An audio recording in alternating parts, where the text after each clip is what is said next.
I moved into a new house, so this being a new build, I wanted a bit more character to it, and I decided that I would put a wood-burning stove in.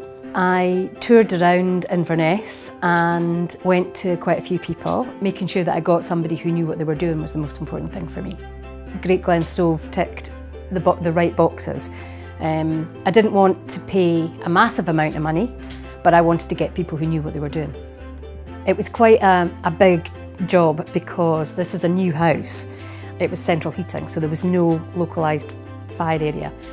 And it's a semi-detached house. I'd seen stoves in other houses that there's just a plinth and the stove sits on top, and then you have the flue right through the sitting room. And I knew I didn't want that. I wanted to have something that looked like it was supposed to be there and had been there since the house was built. So I talked about it with Great Glen, and they said that they could build a chamber. What they did was they lifted up the carpets and they built a chimney breast, basically, or what looks like a chimney breast but is actually a chamber. And then they installed the stove.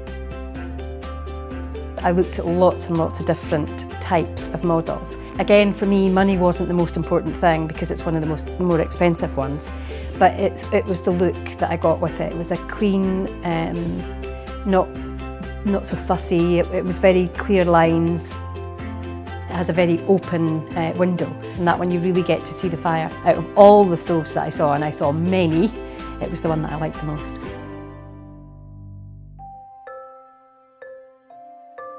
I would recommend Great Glen stoves. They can help with some of the design features, which if you want something that's a little bit different, which is obviously what I wanted, and I wanted to have lights inside the chamber and everything, which you wouldn't normally do, they said yes and then worried about how they were going to do it afterwards, I presume. They were keen to work with me to get whatever I wanted, and they're competitive in their prices, and they have the Chesney stoves, which nobody else has, and they're very helpful and very friendly.